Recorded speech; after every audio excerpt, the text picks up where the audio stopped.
Good evening. Happy Wednesday, friends, and welcome to the Audit the Vote podcast. I'm your host, Tony Shoup. This is episode 38.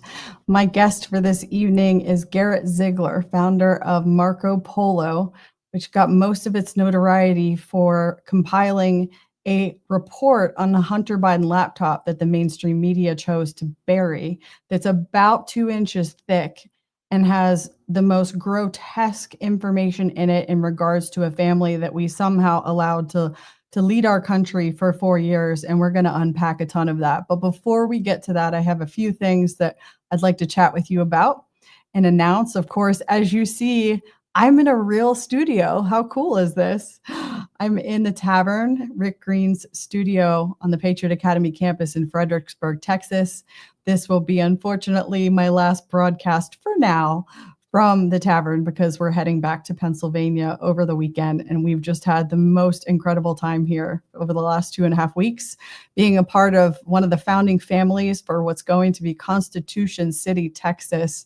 And my kids have gotten to have an experience which is priceless, like it was when we were little and growing up, where we're staying on campus in these cottages. There's families everywhere since they own the property. My kids get up, they put on a bathing suit, they go ride their bike, they play in the mud, and they are just playing all day long with other kids, surrounded by good, solid families, Christian families, praise and worship being poured into and discipled by Rick and Kara Green and their family and the Patriot Academy crew. Today, I had the honor and privilege of being able to teach some grassroots organizing to the students that are here for our Patriot Intensive. And so that was amazing to get to share with them the story of Audit the Vote and having dinner with President Trump and all that crazy stuff. Of course, I know we're on rocky ground right now because people are real upset about that Epstein thing, and I don't blame them at all. I'm with you, but take a step back and breathe. I was just telling Joel this backstage that what we can control at the local level is what matters. So try not to focus on the things we can't control. There's no way I would have voted for the communist candidate that was Kamala Harris. And so just take a step back and breathe. And we're going to talk tonight about real things that you can do as a grassroots patriot. How can you contribute to the fight, even if you don't have much time? You can't just chuck your whole life the way I did and many others have and pursue saving the republic full time, but you can do something. And that's what we're going to talk about tonight. But I'm getting way ahead of myself and totally forgot to tell you to like this video, share it on whatever platform you're watching, and subscribe on your favorite place to see us go live, whether that's YouTube, Rumble, Facebook, Twitter, which I guess is X, Telegram. I think we're still on Twitch, Instagram, all the basic places. Like, share, and subscribe so you hit the bell so that you are notified when we go live, which is typically Wednesday nights right now at 9 Eastern. It is 8 Central Time where I am at. So hello to my East Coast friends, which is probably most of the audience in Pennsylvania. I miss you all tremendously, but it's been incredible. What they're doing here is ground zero for rebuilding liberty. No doubt about it, no question. The Green family has such a passion for property rights that they are literally becoming the government by buying property. And they're going to form their own city, which if they do, they'll get to elect a mayor and 2 city council members, and they will be the government. And so if they want to know if they get permission to put a plumb line somewhere that the county they're in is telling them not to, they're now their own city and they get to do it themselves. And that's private property. That is what the founders intended for liberty, was to have a piece of property and be able to use it the way you see fit. That is the foundation of America. And they are just living examples of that. I see my special guest is backstage, so I can't wait to get to unpack some things with him. And this will be actually my first time meeting Garrett. We haven't spoken other than through text before this, and I'm not going to fangirl out, I promise, but I want to give you some background and snapshot into who he is, because I've been following Garrett Ziegler since before the 2020 election. When I woke up in March of 2020 and started paying attention, somehow, some way, I ended up on his Telegram channel at the time. And this was, again, before anybody knew me, before Audit the Vote, before the stolen election, certainly before I thought I'd be in media doing a podcast. And so I've been following his work for a long time. And as I'm today communicating with some of the students, and even Rick Green's youngest was in here. He's Gen Z, he's 22. And I asked him, do you know Garrett Ziegler? He has made such an let me say it this way first. Marco Polo has done tremendous work exposing what happened with the Hunter Biden laptop and just what's in there. And he has a really impressive background, White House staffer in the first Trump administration. So he's very well known, has about 1 million followers combined on all the social media platforms that he's already on. But yet today, this has been a reminder of having him a guest on here of that, how we're all kind of stuck in our own little echo chambers, because there's still a lot of people that I'll go, do you know Garrett Ziegler? Do you follow that guy? And they're like, no. Do you know what the Hunter Biden laptop? Oh yeah, they all know the guy that wrote the report that's like 2 inches. Oh yeah, I'm having him on tonight. All of that to say, share this, because that is, as we're rebuilding liberty and trying to restore the republic that we without a doubt lost, in my opinion, this is a piece of it. That's the role that you can play, is by sharing. If that's all you do is share this and get this information out there, I'm just hoping and praying and believing that my audience who does not know who Garrett Ziegler is or don't know much about the Hunter Biden laptop report that they put out through Marco Polo or his work, that you'll be introduced to it. But we need you to share it. The mainstream media is dead. We are the news now. It's go time. So share this. I don't care what platform you're on. We'll talk a little bit more and share some sneak peeks about my new handbook that I'm putting together called Lead with Your Strengths. It's a personality-based guide to grassroots organizing. Today, I just did my first training session with the students here at the Patriot Intensive on the campus and ran through kind of for the first time a presentation, and it's coming together beautifully. I have a couple of snapshots that we're going to share with you. It is nowhere near done. We have plenty of work left to do, but you'll get to see a sneak peek of that. I'm going to be rolling that out exclusively, I think, on my Substack. So if you are not following me on Substack, you want to put your email address in, go to tonyshoop.substack.com and you can follow along there. I think that's it for now. I'm so looking forward. Unfortunately, the studio setup I'm in, if I look at the screen where I can actually see Garrett, then I'm not looking at you guys as the audience, and I get to see my double chin right here that I need to go home and work out at the gym and start eating better for. So I would love to look at Garrett and be able to see him as we bring him on screen. But I think that's really weird. So, oh my gosh, there you are, my friend. It's nice Good evening. Thanks for having me. It's nice to meet you. It's good to meet you as well.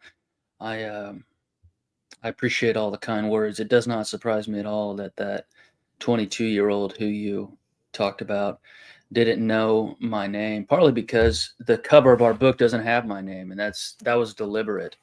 I could have put Report on the Biden Laptop by Garrett Ziegler, but I am not actually hubristic. Some people think I am because I'm a blunt person and I can come off crass, but I'm actually not hubristic. So the owner of the copyrighted material is not me, but the nonprofit, and that's part of the reason why it was by design, right?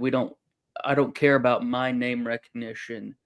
Number one, I'm not running for anything, but I am heartened that when you brought up the phone book like dossier on the device, that they knew of that. And some of the people who follow us or who heard of us organically. They didn't follow us directly on Twitter, but they saw somebody thumbing through the book on Twitter, somebody that I don't even know.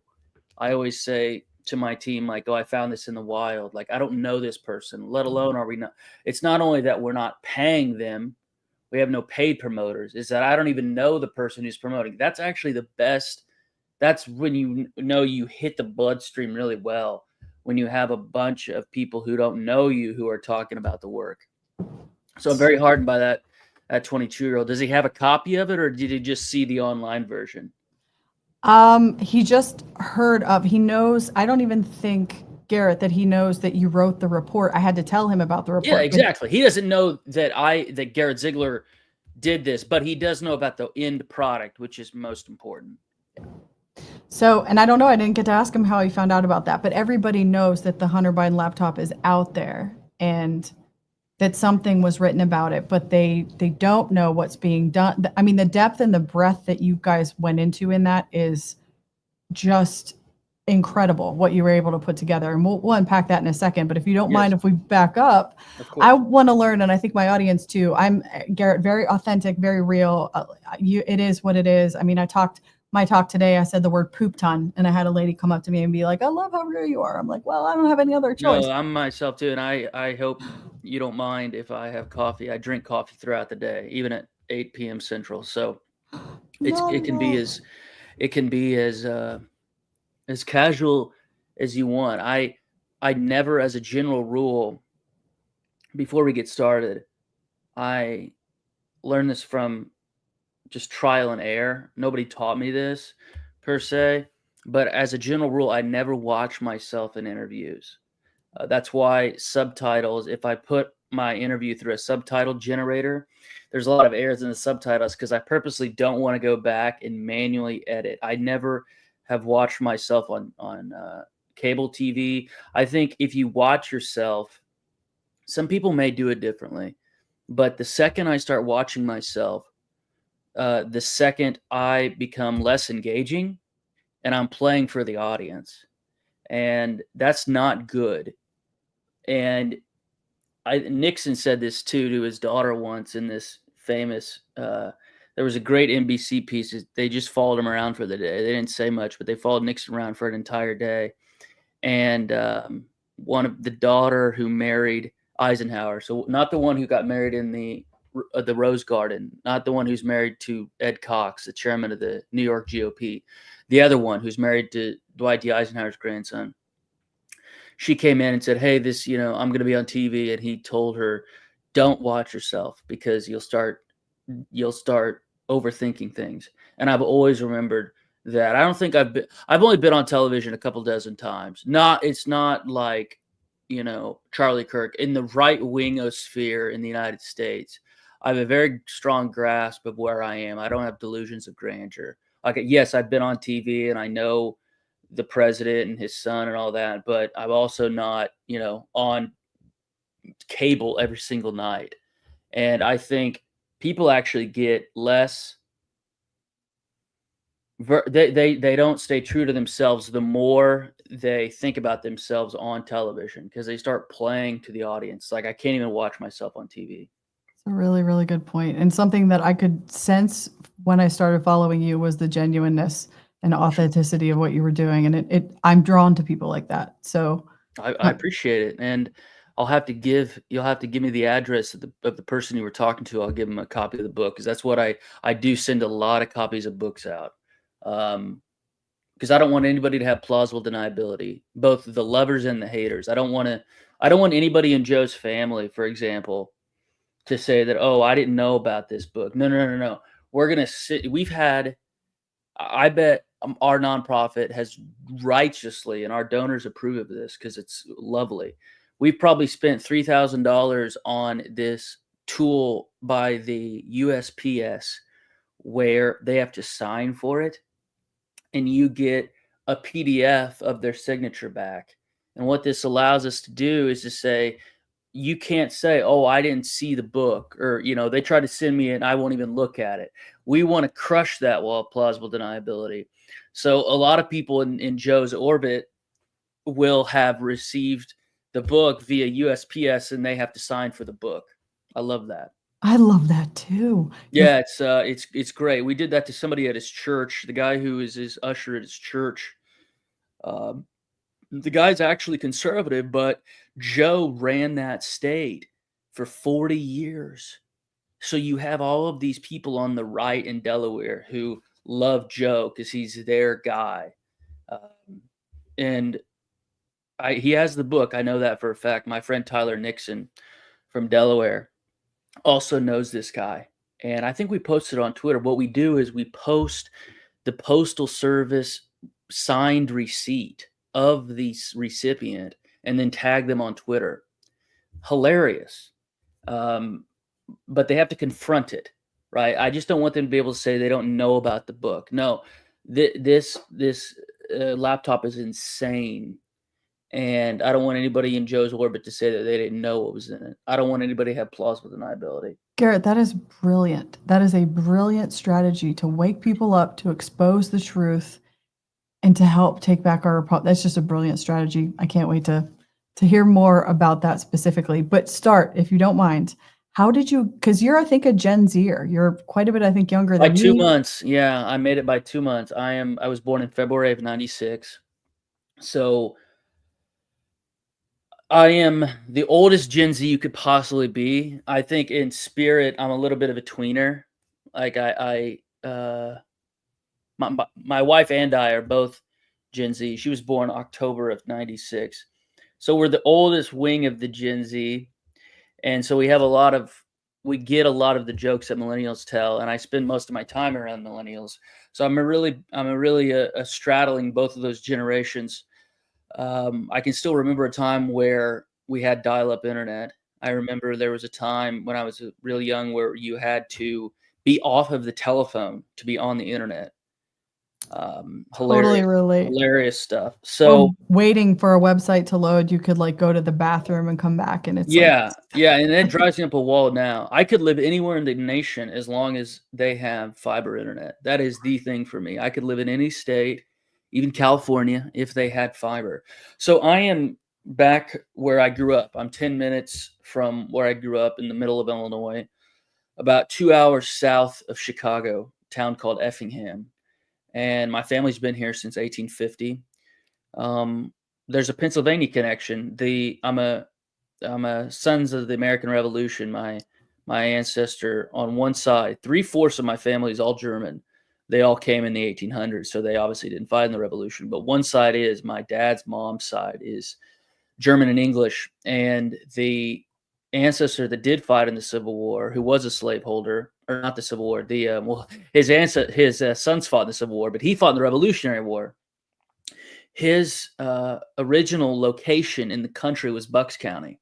So one side of my family, one of the four, lived in Bucks County for over 100 years, and I'm big into genealogy. I'm obsessed with genealogy, and I have all those records of when he freed his slaves in his will, when he signed the pledge. There was a colonial pledge that you signed that you would renounce all loyalty to the King of England, and he signed that in 1775. wow, Garrett, you're So like a treasure. I hesitate to call you a national treasure because of all the Pressler crap, and the national treasure thing is kind of like everybody's ruined. seen that. Yeah. Speaking of Gen Z and millennial, yeah, that movie was on all the time growing up. And I bet probably, 35% of it's accurate. But there are some juicy quotes from that movie that I think are pretty cool.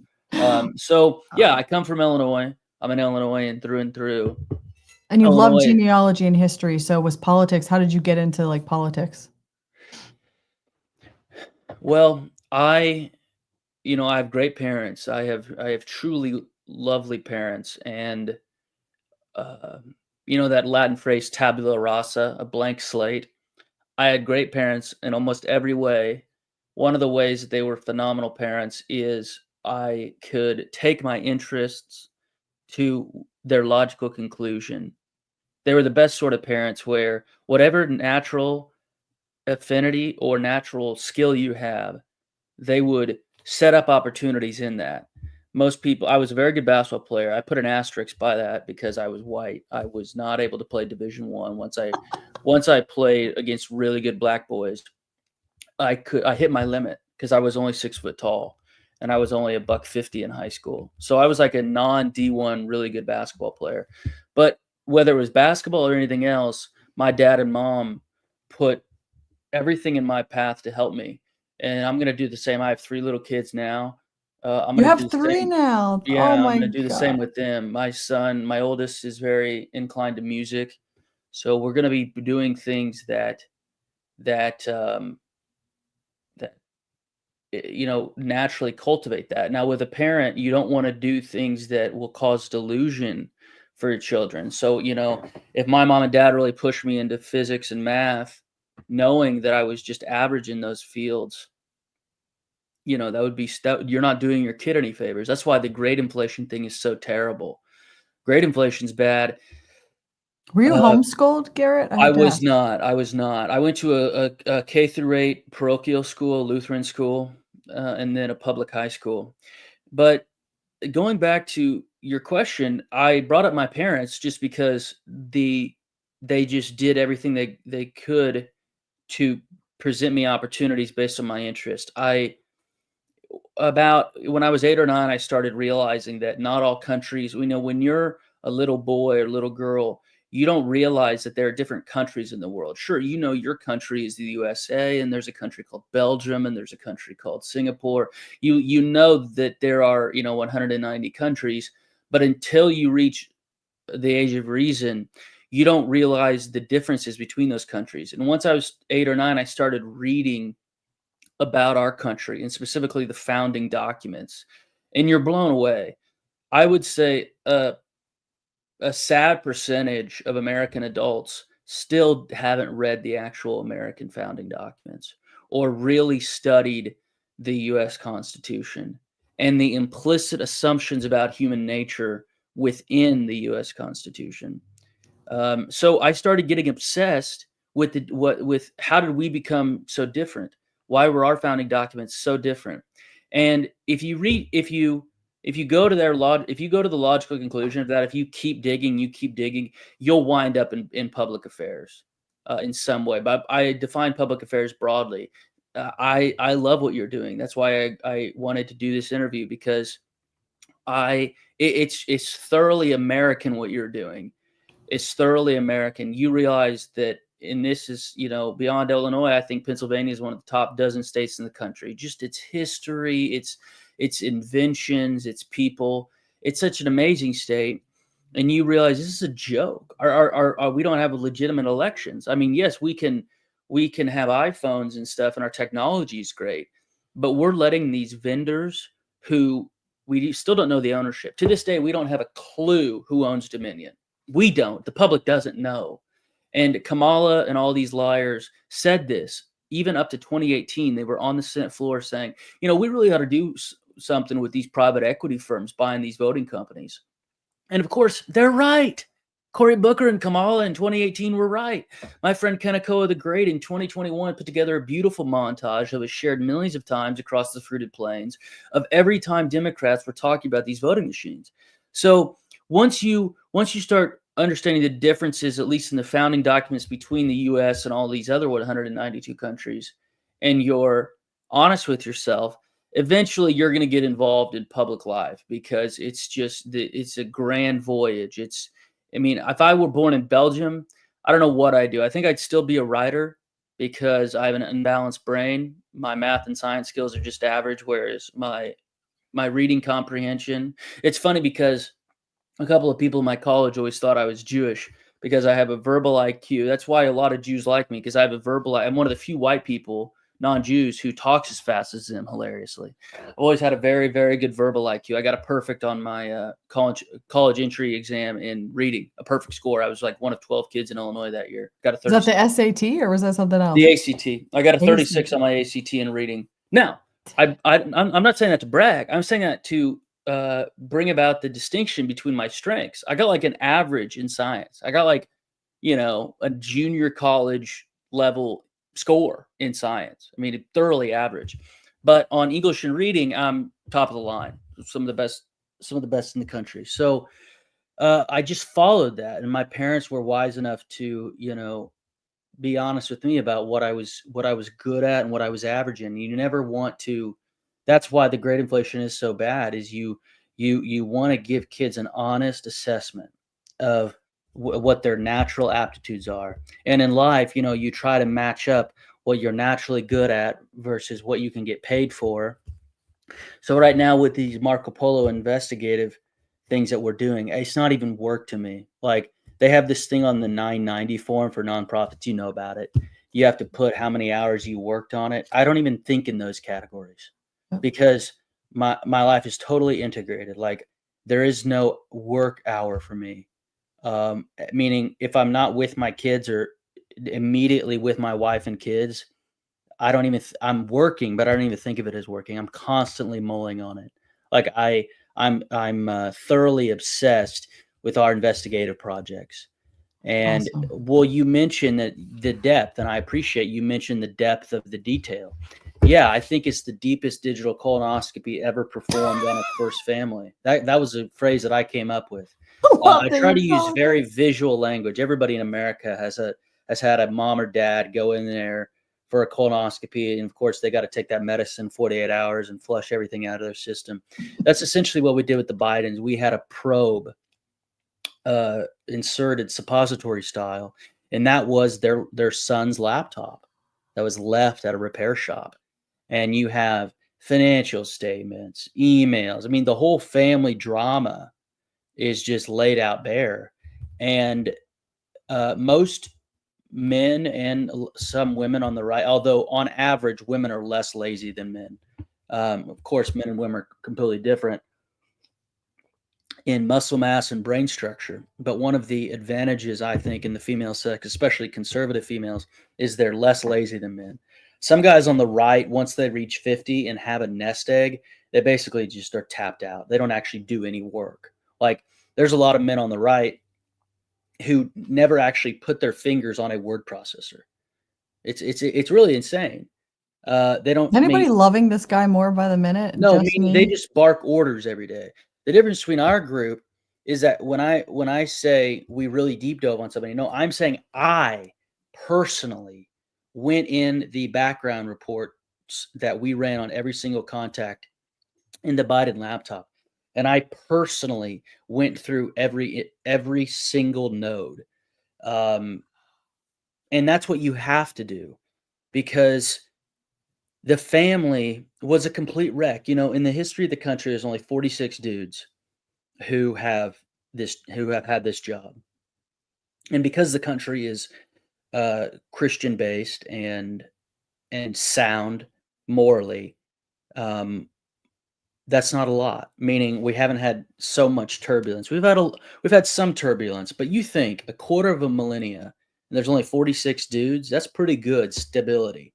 So the founders were right on the term length. First of all, I mean, simple things like, okay, how long should the president be in office? The founders were so brilliant that they staggered everybody. They put the Senate at 6 years, Yeah. the House at 2, and the presidency at 4. I want every American to ponder that. Why'd they do it that way? Right? And the Bill Well, of they Rights. didn't, the Yeah. presidency, they didn't do that until FDR in the 1900s. There was no term limit on the presidency. No, So, no. I'm talking about the term length, oh, like the length. 4 Got it. years. Yeah, Got it it. was always 4. You're right. It was always 4. But um, I was just yeah. going to ask you why you thought that was, but now we're correct. So keep going. Well, they one of the great things about our Constitution and why the left wing assault on it is so stupid is because uh, the framers put it within itself the process to amend itself. That's what's so brilliant. Now, what most people are bitching about when they say they want to change something in the Constitution, what they're really saying to you when they say they want to change something is that they're lazy. And what they want is a fix to the Constitution without the work, tears, sweat, and years it takes to get an amendment passed, Yep. right? Um, my wife, I think, would, she has a lot of thoughts on the amendment that allowed women to vote. But one thing that's not in dispute that my wife would not dispute is that people actually worked. You want to pass an amendment in this country? Go ahead, work your butt off. You can do it. That's brilliant. That's brilliant that they put it within itself, the process to amend itself. Not all constitutions are like that.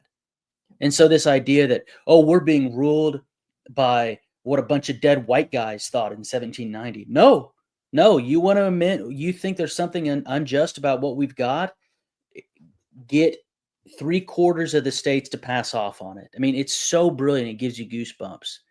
Um, and in simple things like, the simple, but simple wording of ideas, the ability to confront your accusers, like in the Sixth Amendment, and like in the Fourth Amendment, where you have to for somebody to search your papers and effects, Yep. they Writs of have to assistance. they have to get a judge to sign off on. All these things are so beautiful, and they require so much uh learned knowledge. They require so much wisdom that's why they've made it a quarter of a millennia. And I just love it so much that I have devoted every waking hour of my working life to exposing the people who couldn't care less on it and who piss on it. So that's part of the theory of why we got involved in the Biden laptop. And I'm answering your question in roundabout ways because I hate people who piss on that legacy. So Joe couldn't care less about it. The only thing that I can surmise, and I think I've studied Joe better than any of his biographers. In fact, it's a funny thing. He has a 95-year-old biographer, Jules Whitaker, who released a book in 2008. He's 95 now. And I sent him a copy of our book with printed out corrections to his biography. Hilarious, right? He probably thinks I'm a total smartass, and he may have a point. But we correct, I want this on the record, we correct other biographers of Joe Biden. I can read a biography of Joe, and there'll be many over the next 20 years. I can read biographies of Joe Biden and within a minute say, that's right, that's wrong, that's he's telling half of the story there. Miranda Devine, all these lovely writers, they call me for background research, right? Because I know we're the only group in the Western world to create an accurate family tree of the 46th U.S. president. Did you know that? No, I didn't know that. We spent months on it. There are 2 secret females within the Biden family. Everybody knows about the 4-year-old in Arkansas. I was the expert witness in the child support case for that girl's mother. A lot of people know that. But what most people don't realize is Joe's younger brother, Frankie, who's a total drunk, he had another child with a Judy Jester Rogers, and her name is Megan Walker. And we found her by our group going through, there was an online bio of Frank. It was the only time. By the way, these women, these 2 girls that I alluded to, one who is 4 or 5 and one who's 35 or 45, they're not even listed in obituaries. So every time you hear the word that Joe is decent, Joe's a decent guy, that pronouncement is worth a warm pitcher of piss. That means nothing. You're leaving females. Talk about me hating females. I don't leave females out of, my family doesn't leave members of the family out of obituaries. So what if you weren't married? Think about how preposterous their theory is. They're saying that the Republicans are, that we're moralist, or the right wing is moralist, and yet they're ignoring a duly biological child of Hunter because he's not married to the mom. Yes, in an eternal sense, it was a sin for Hunter to fornicate with London Roberts in Arkansas. I get that. Okay, I was catechized. I know the 10 Commandments. However, if in my family, some guy, if my son were to impregnate a girl and not be married to her, we're going to love the kid regardless. How absolutely sick and wicked is the 46th U.S. president's family to ignore a 5-year-old girl just because the dad, the F-up living son Hunter, wasn't married to the girl's mom? His family's out of control. They're total monsters, right? So what I'm saying to you is basic, right? Take care of this is like basic in Western law. Take care of and be involved with children you sire, right? It's pretty basic concept. We're not asking a lot of Hunter, right? You sire a child, you got to pay for it. You got to spend time with the child, right? And now he's going on podcasts. Tomorrow the podcast is dropping. Is he really? Yeah, oh yeah. There was a big stories today. We get Google alerts every time Hunter's name's mentioned on the internet, every single time. So about 9 a.m. today, I started getting hits that excerpt of Hunter's forthcoming podcast was in Semaphore, sort of a center-left, refined BS propaganda rag. So Hunter's going to have a podcast dropping tomorrow. I'll listen to it in full. But think about it this way. This F-up, this 55-year-old man-child who's $20 million in debt to his lawyers, $5 million in debt to his ex-wife, has the time to do podcasts, but he doesn't have the time to pay his ex-wife or spend any time with his 5-year-old daughter.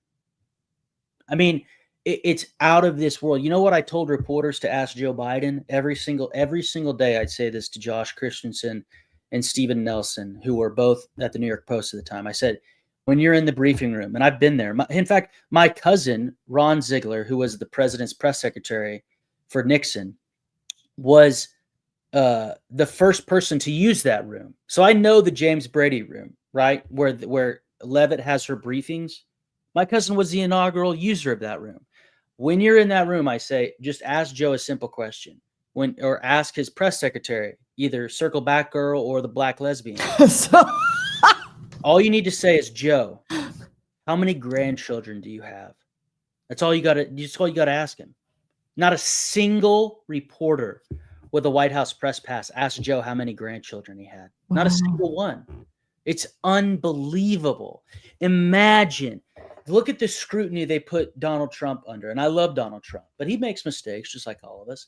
Every time he makes a mistake, it's feasted upon like the jackals and piranhas that they are. And not a single person in 4 years asked the president how many grandchildren he had. Because he didn't know how many grandchildren. Right. And he lied about it. They think so little of you that in 2025, they think they can have a secret granddaughter. They should stop being embarrassed. I believe in the 10 Commandments. They obviously don't. And yet I'm the one saying, you know what? You really ought to have a relationship with the child you bore out of wedlock. After this sin of fornication, that's gone, right? God in his infinite wisdom, if you repent of the fornication, he holds that against you no more, right? Like with the woman at the well and the adulteress, it was a lot of liberal Christians, will say, they'll bring up the parable, or not the parable, but the interaction that Christ had with the adulteress. But it's very important that when the interaction was done, Christ told the adulteress, okay, go sin no more. So after Hunter had that child, and I'm staying on this because it really focuses the mind, meaning this book, you know how many pages the daughter in Arkansas is on? Like 3, and there's 644. I'm not talking about her tonight to say that our book is all about that. No, I talk about this because it really focuses the mind. If you are willing to ignore a beautiful little human being, there's very little else you wouldn't do, right? And Hunter's going to get on that podcast tomorrow. It was taped, of course, because it can't have Hunter do anything live like you and I here, right? None of this is coach. Hunter can't do anything live. He's not smart enough. So they have it taped, and tomorrow he's going to spew bullshit after bullshit. About 85% of it will be lies. Not a single question will be, have you called your daughter? Have you called your daughter yet, Hunter? Because part of the settlement agreement was that she was going to get a couple of his doodles and that he was going to FaceTime her. He stopped FaceTiming her. It's unconscionable. I can't go a day without seeing pictures of my kids, right? And he can't even call her on FaceTime. It's an absolute abject disgrace. Well, I guess I get your point, but in my head, he's a crack addict who, like the prostitution that you laid out, that's what turned my stomach. And I'm like, I don't know how these guys, you and your team, even went through this and had the stomach to go through it. Oh, once you read the Old Testament, you have. I look at the world through the Old Testament in key ways. Obviously, the New Covenant is operative, meaning that we are God's chosen people, Christians. However, the Old Testament is very instructive because it has every controversy known to man. It has lust, it has jealousy, it has infighting, it has doubt. Every human emotion is covered in the Old Testament. So you just got to, Hunter's not the prodigal son, because the prodigal son comes back and he repents. There's been no indication that Hunter has repented of anything. He's still lying to this day about everything. So the prodigal son is reserved for those individuals who find themselves, without an inheritance, and who say, Father, forgive me, I have sinned against you and in heaven, and I'm not worthy to be called your son. Make me one of your hired servants. That's what he said to his dad. Hunter's not like that. So once you read the Old Testament, though, you realize that Hunter's the latest step in a long string of completely out of control individuals, completely. And we took it one bite at a time. There are a couple Hunter prostitutes in the laptop. So we had, one person would take solicitations from a certain date, and we just broke it up. We put every communication this book is about criminal activity, right? So there's a lot of communications with women that aren't criminal, and so they're not in our book. They're in the laptop, but our book is just on the verifiable criminal activity. So a lot of it was cross-referencing, right? I'm sure you seem very organized, and I'm very organized. I can tell when I see another organized person. And if you look through our computers, our computers are probably, I know mine is, categorized very logically by topic or by date. Hunter's wasn't like that. Hunter was a crack addict. So the laptop was completely disheveled and completely disorganized. It took us months to just separate all the file types and go through them in a systematic manner. That's the value add. So if somebody goes on our Amazon page today or our website and wonders why the book is a $70 donation, very simple. Number one, the book is free to read online. The ebook has been free all along since October 2022. The printing cost for this book, double-sided, colored, with 5 by 5 or by 8.5 by 11 paper, is really expensive. And secondly, it's a book like no other. Meaning, if you read a normal book, this is a great book by Donald Devine called Political Management of the Bureaucracy. I'm reading it right now. It's about how to get control of the administrative state in part.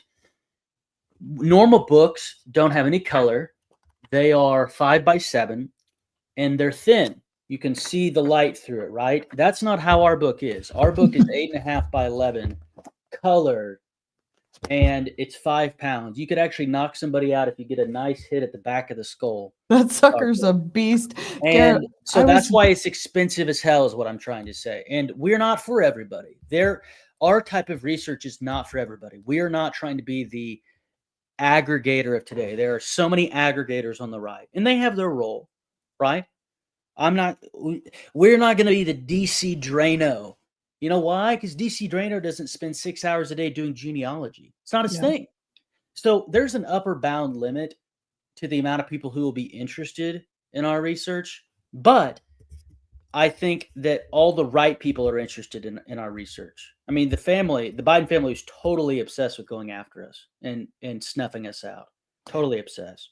They failed miserably. I want to touch on that too. So, because for me, you having a wanting to go into public service, this isn't something that I thought I was ever going to do. So, and I know I do want to talk about how you got in the Trump administration in 2016, but for me as a regular person, I was targeted very minutely in comparison to what you've had to deal with by Josh Shapiro when he was running for governor. Threw me under the bus on his political campaigns. And that was hard. I mean, to go from a regular person that nobody knew, thrust into the spotlight, and then someone that the media is daily, right before the 2022 election, daily trashing. I'm not going to lie, that was difficult, but it's nowhere near what a lot of others have gone through. What is that like? How did you handle it as a Christian? How do you stay grounded? You're a deep state target. Clearly, they're still coming after you. What do you do? Well, the first thing is that Shapiro is a piece of excrement. I mean, I would say top dozen worst governors. I'm from Illinois. Agreed. Pritzker's up there. I think it's Pritzker, Newsom, and Shapiro. I mean, I'm shocked that Kamala didn't pick him. I think that she was intimidated by him a little bit, and that she wanted a stupid ass guy. I mean, just look at Walz. I couldn't even have a conversation with that guy. The guy is unbelievable. So of course he doesn't threaten the ego of her because he's dumb as a box of rocks. Yep. His political ambitions would not allow him to play second fiddle. That's what I heard. Yeah, I totally think that he's going to run in 2028. Without a doubt. And there's been some people who've done deep dives on him. Sean Connolly in your state has done a deep dive on him. We've not done a colonoscopy on him. I'm really focused on Newsom just because I think he could get the money. And I'm very interested in Newsom's father, who managed the Getty money in the Getty family. The Getty family is the movers and shakers in California. Most people don't realize that. It's the Getty family. They're still running things. And Newsom's father is the Getty family. He ran he was like the court Jew of the 15th century for the Getty family. What do I mean by that? Very simple. He's the money bags, right? He's the one who guards the treasures. And that's a very important thing. So, and they have tens of billions, not just single billions like Trump, tens of billions.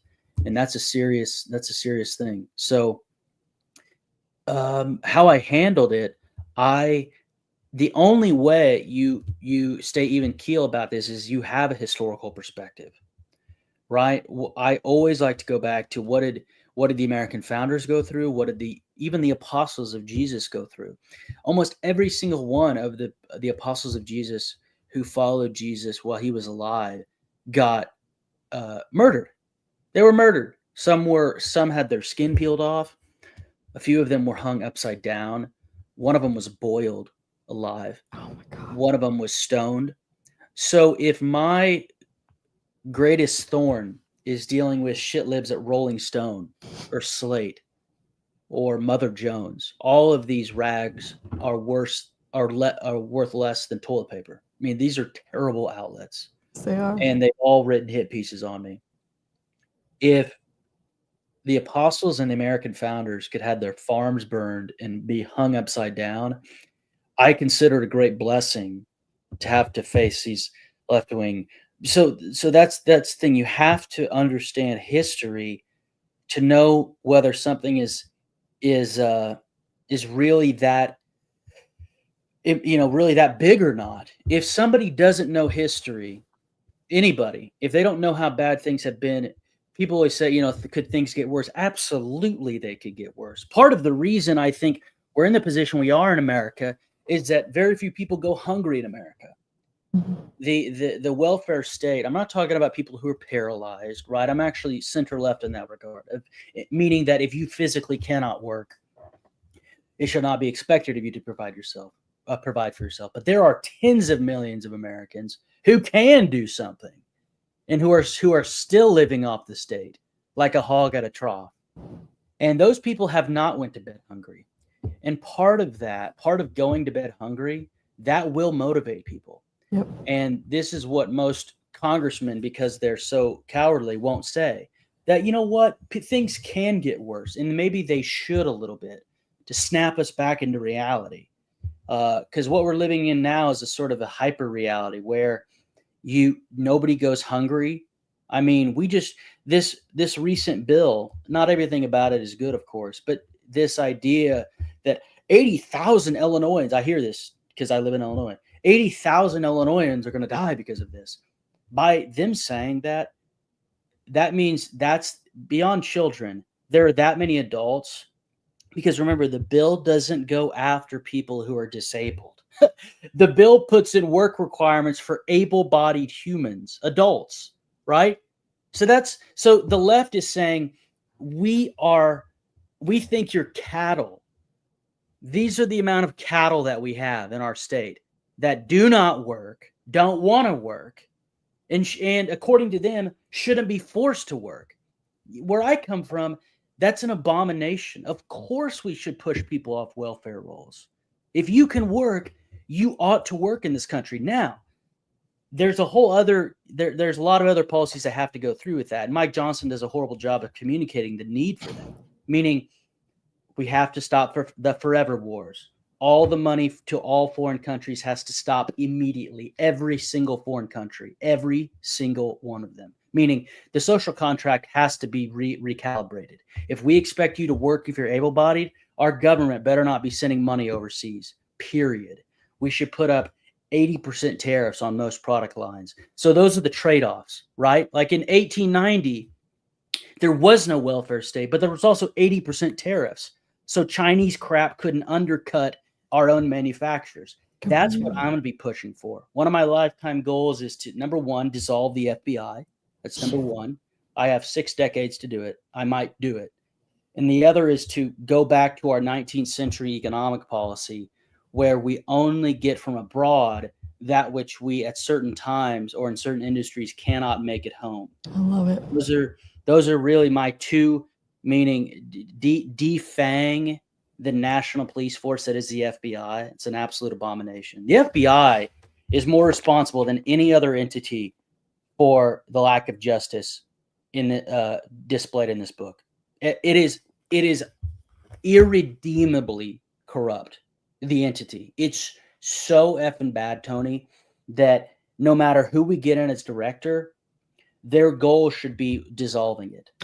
Do you wonder why they haven't? That's something I've been thinking. Like when Bongino went in there, Cash, I like those guys. I want to give them the benefit of the doubt, but why do we still have it? Why do we have a CIA?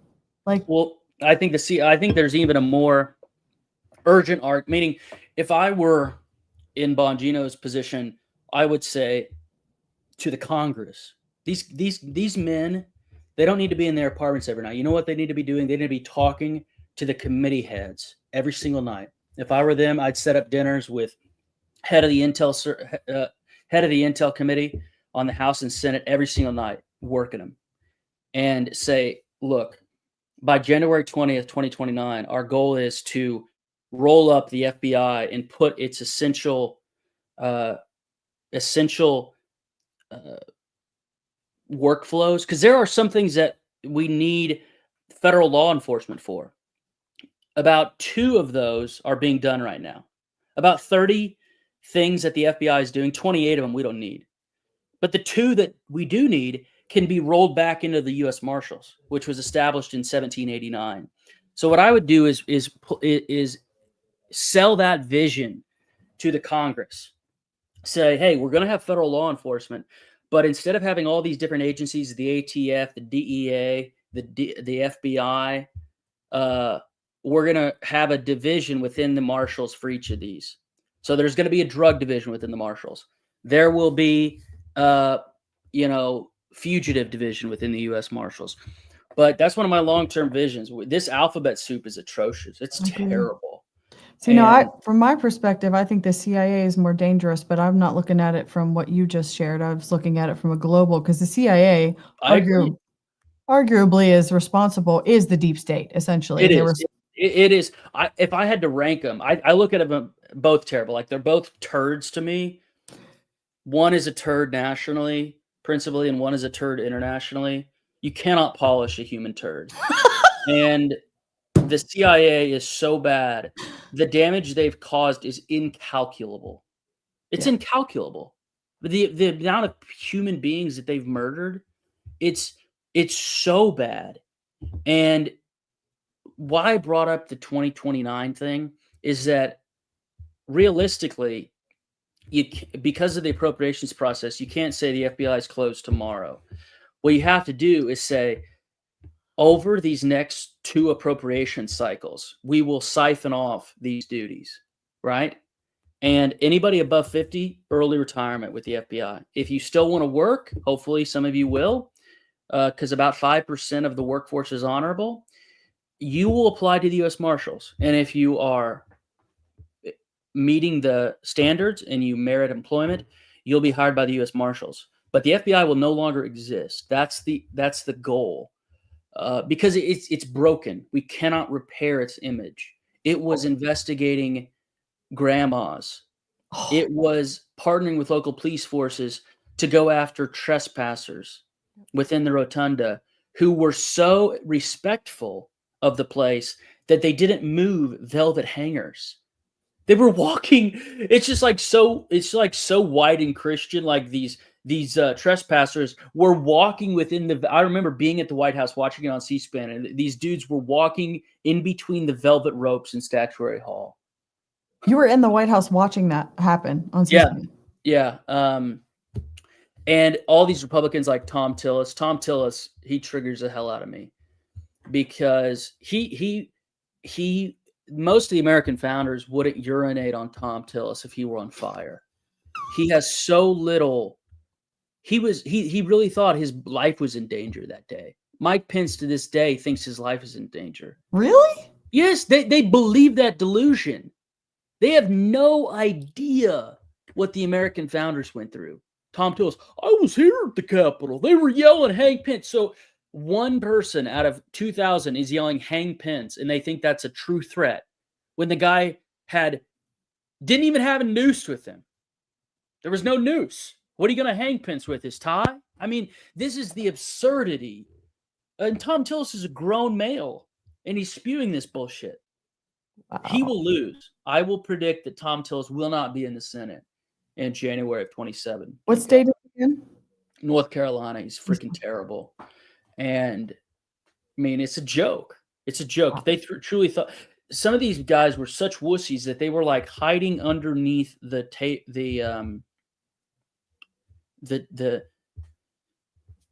seating. And when the dudes got in the Senate, of course they were trespassing. I'm not disputing that some of them broke the law, right? What it was a ruckus riot with a couple of bad apples and a couple of people who were breaking windows. I don't deny that. Help me understand. Was it really trespassing when they say it is our building, we pay for it? Was it trespassing? Well, yes, it was trespassing. The question is not whether it's trespassing, but whether or not they had a felony linked to that, right? The government has long, even since the founding days, placed restrictions on what they call time, place, and manner restrictions. Mm-hmm. And so it's reasonable to assert time, place, and manner restrictions on access to the Capitol.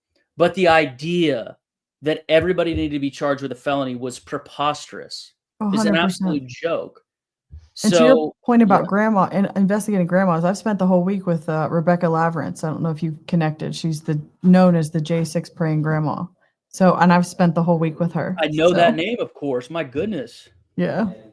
Was she the one holding the flag? Was Rebecca? That's a good question. Rick Green just popped into this office. Thank you, sir. Do you know if Rebecca Lavrance was the one with the flag? Did she have the flag? No, she had the bobblehead things. She had the bobblehead things. Yeah. She had the bobblehead not things. Not bobbleheads, but they were like bobbly things. Okay. How do you spell her last name? LAV, as in Victor, RENZ.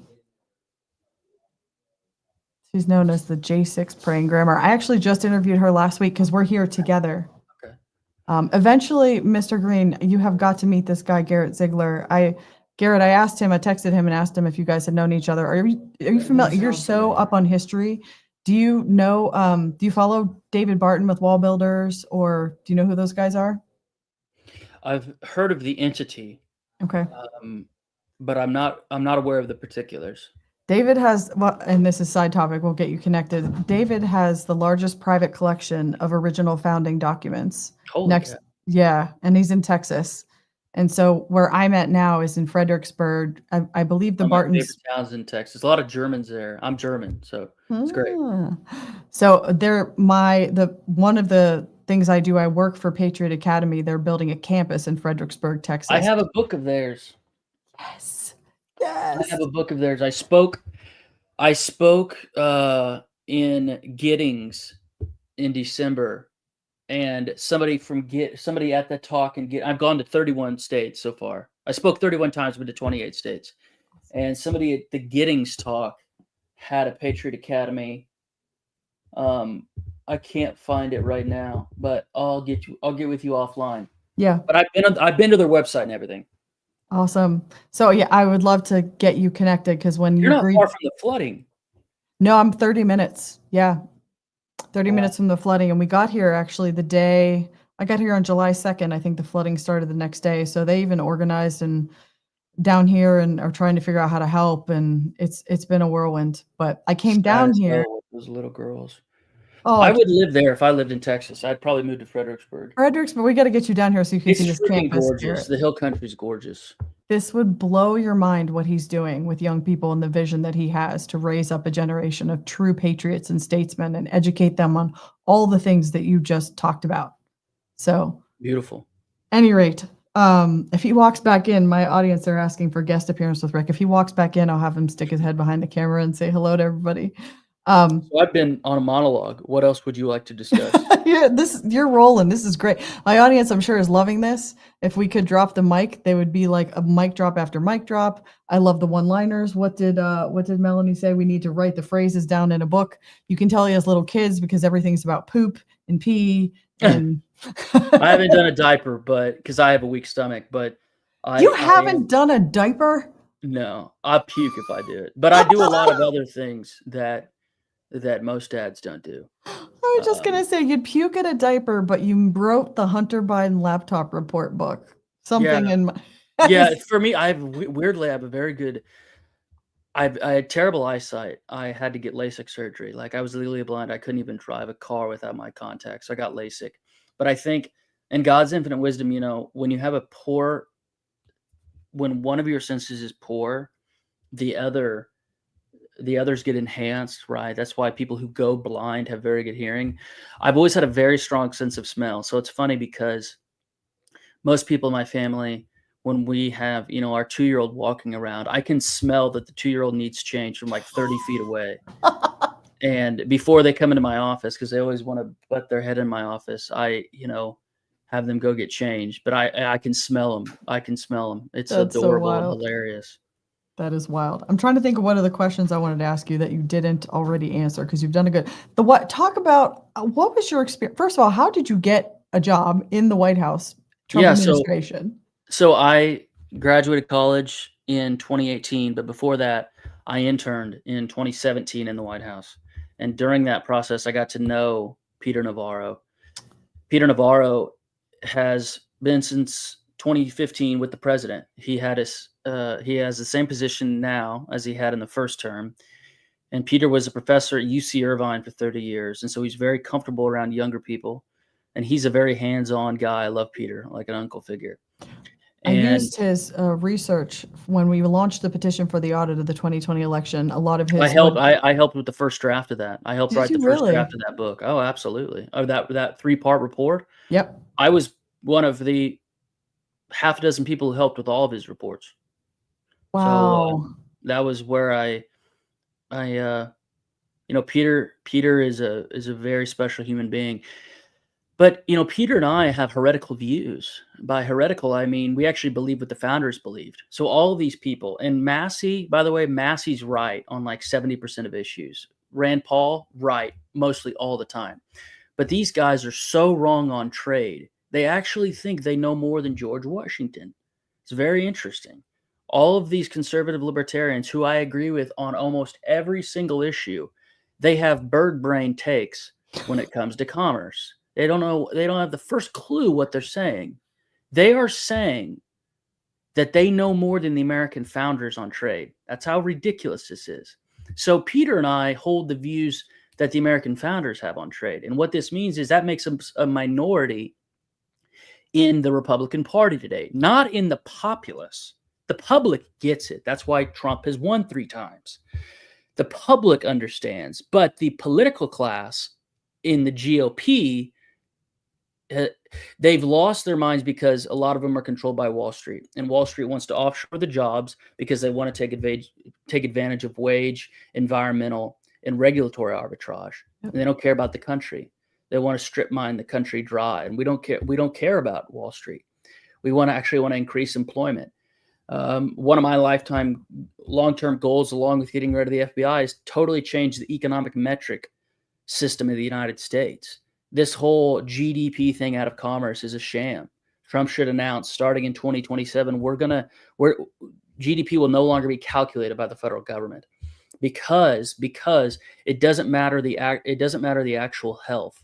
If I were Trump, I'd, for the rest of my term, obsess over the cost of housing for young couples. That's where his mind needs to be. Meaning if we grow at 4% GDP and the spread between the average salary and the average cost of a first home is so high versus what it is now, we're not succeeding economically. That should be our economic policy. Peter thinks the same way I do on this. So Peter and I were naturally kindred spirits, and we don't claim to be innovators, right? I actually am quite humble. I'm saying that not a single American founder, not a single one has come out against has said anything contrary to President Trump's trade policy. So everybody on the right, and I talk about Massey and Rand Paul, not because I don't like them. I like them a lot. I'm saying that even those august people in the Congress have not a clue what the American founders believed on trade. And we will, yeah. Go ahead. So why do you think that is? Why don't they have a clue? As I'm a fixer, so anytime a problem comes up, how do we fix that? For the immoral, let's break them into 2 categories. People who are morally sound and hold a false belief, and people who are immoral and cynical. Let's start with the easier answer first. The easier answer is that the people who put these folks in office have profited from and are thereby invested in the managed decline of the United States.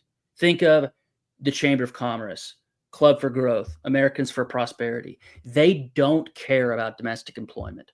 What they care about is increasing shareholder value above everything.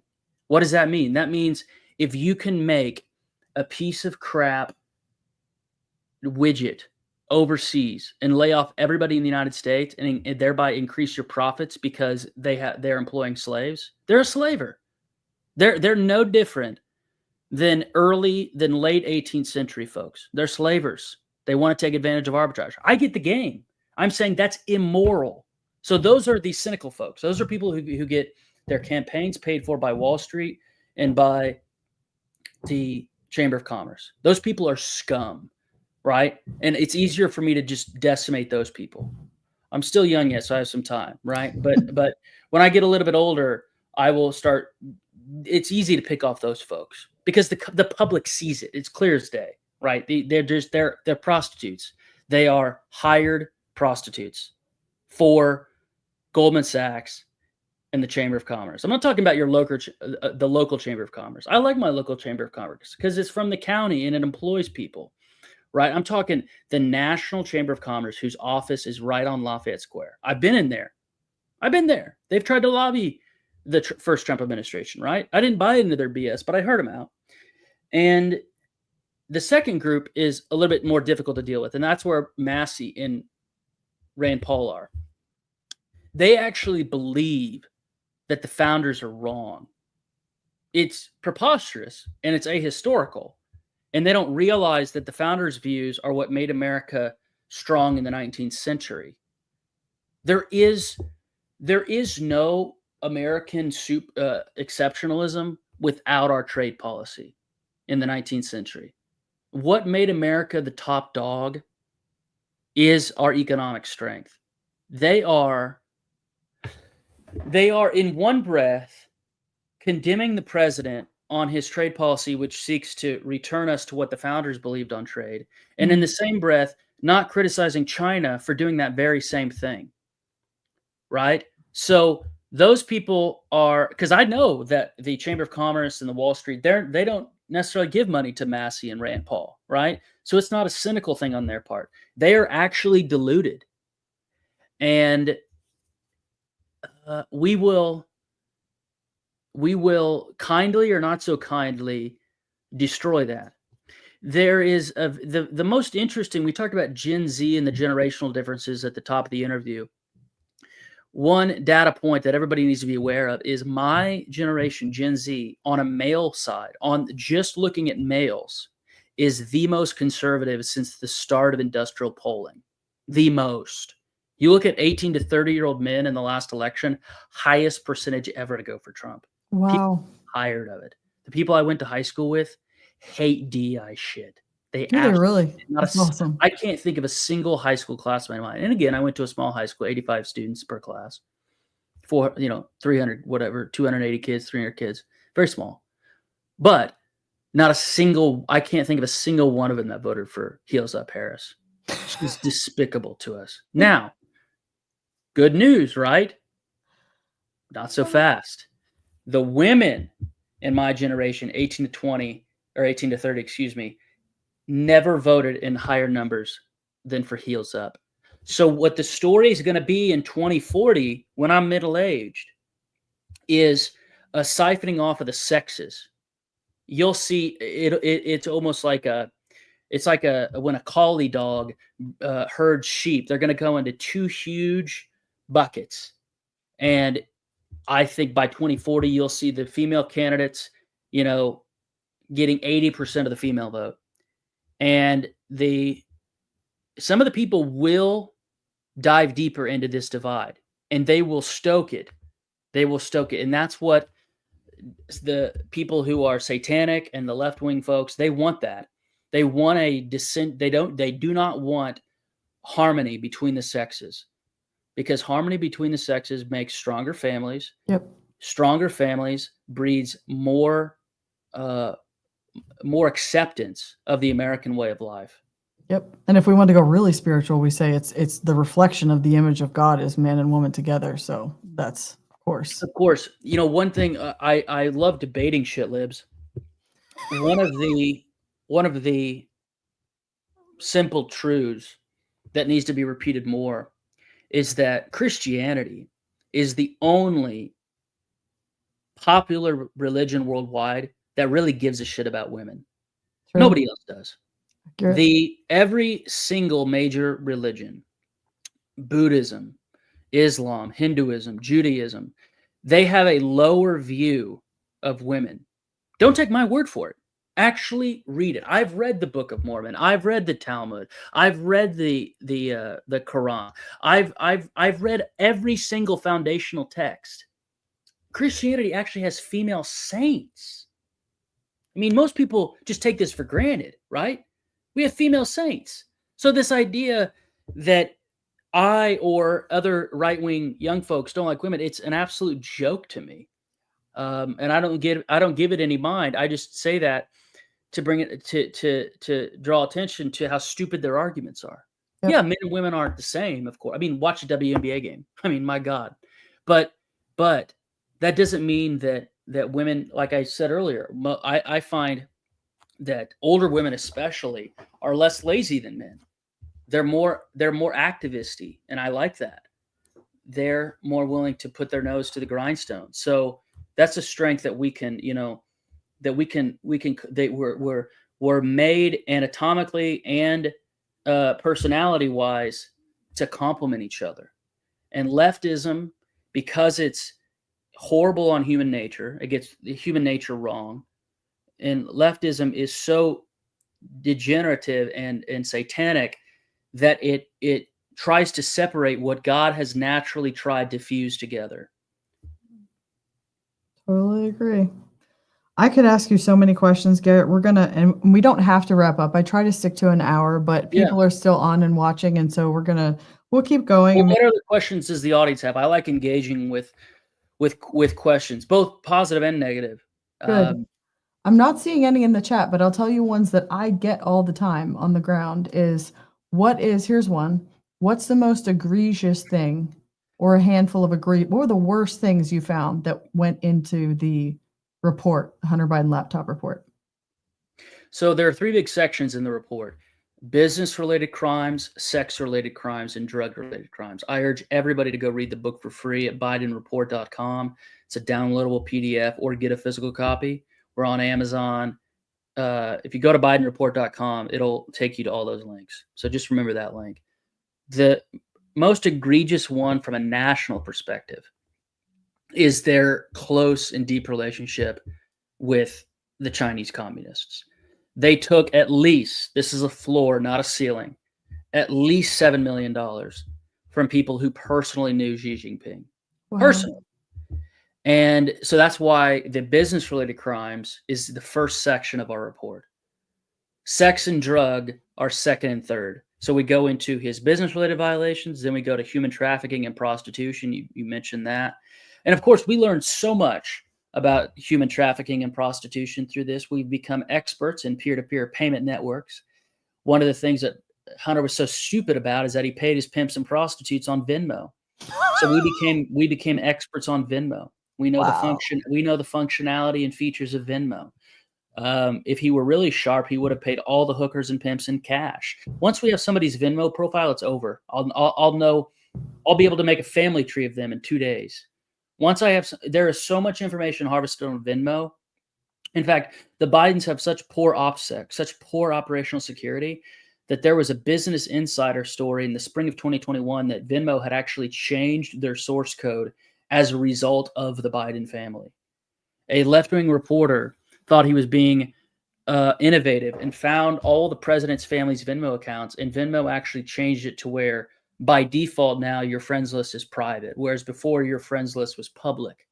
So this shitlib reporter, and we of course already knew this. We knew this in January of 2021 when we started going through the device, because there's 128,000 emails and about 2,000 of them are Venmo email receipts.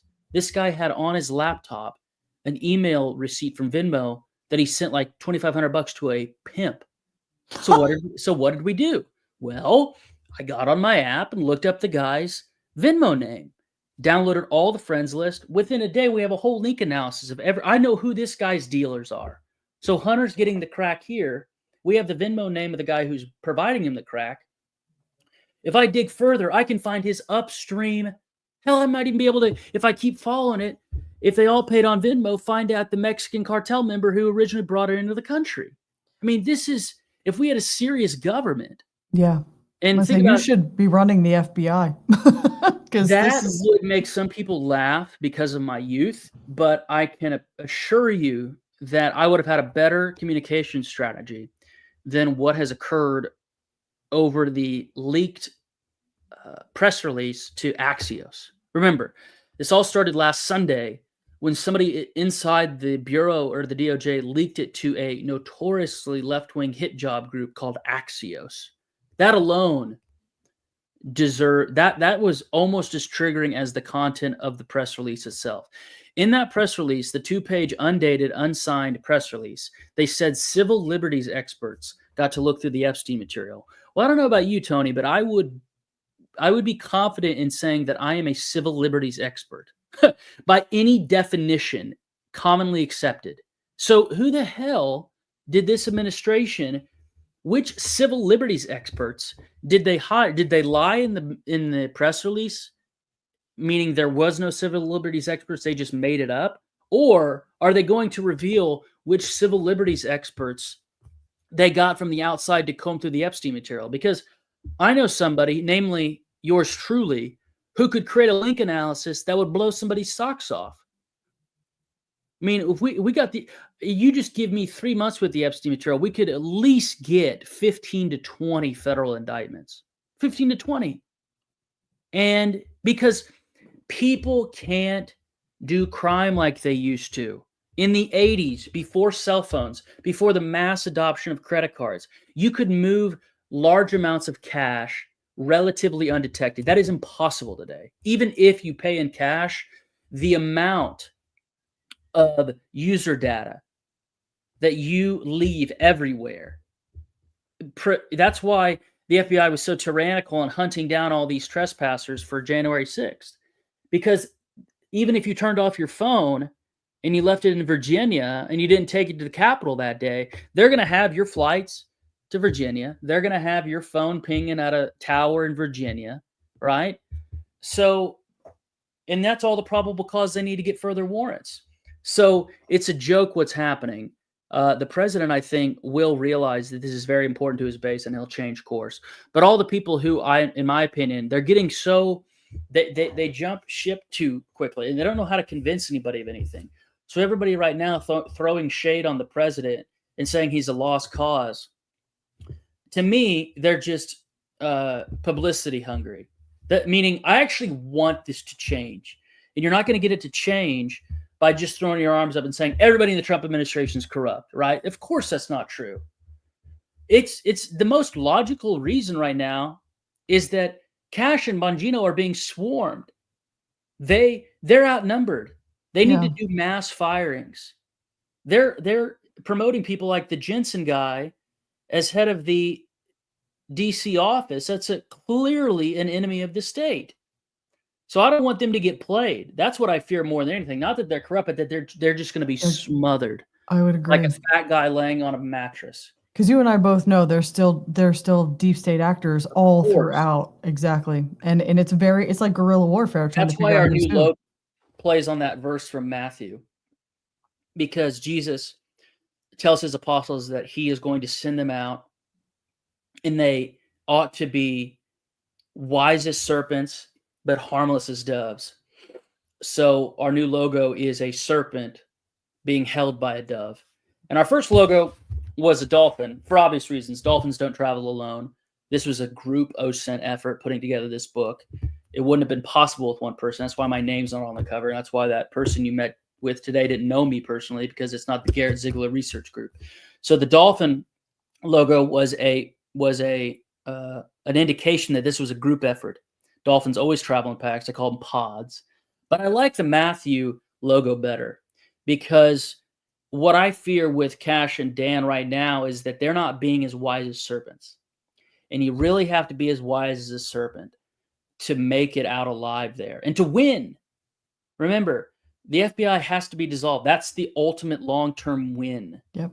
By dissolve, I mean wound down, where certain functions each year get reabsorbed by the U.S. Marshals. At one point, the U.S. Marshals lost responsibility, and these new agencies were created. The ATF, and I'm so German that I love this bureaucratic history.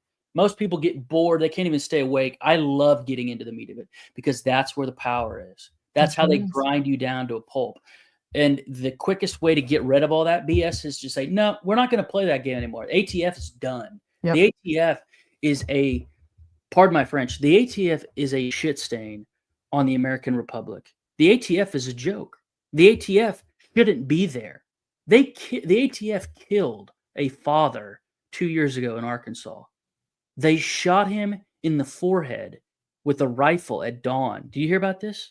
I don't The know. head of the Bill and Hillary Clinton airport in Arkansas. He was a normal guy. He resold one too many firearms, and they tried to raid his house. And I would, just like with the Ashley Babbitt thing, the Trump administration, if they haven't already, really ought to settle that civil suit because they deserve to win. This family is suing the ATF and other feds because they broke down his door with a battering ram and shot their dad in the forehead with a rifle at like 6 a.m. If the viewers go search ATF Arkansas lawsuit airport, the plaintiffs are being represented by somebody who was very good on the Hunter Biden scandal, Bud Cummings. So I've been following that case tangentially. The U.S. government should pay that family at least $10 million. It'll be money well spent. It'll be 1/4% of whatever the BS we've spent at USAID. Well, and I think that's some of the disappointment, I think, with folks about the Trump administration. And I don't necessarily fall into this category now, but I could have if I didn't know enough about how the process works, is these agencies were created. They're not constitutional. And I think they expected Trump to just go in and boom, dismantle everything. And there are things I think he should. But what you're saying is that there's a process to get rid of, like the FBI. Or yeah, even, when I think of it, we start out this interview by talking about a 4-year term. So all the Trump supporters have to be thinking, okay, we get 4 years.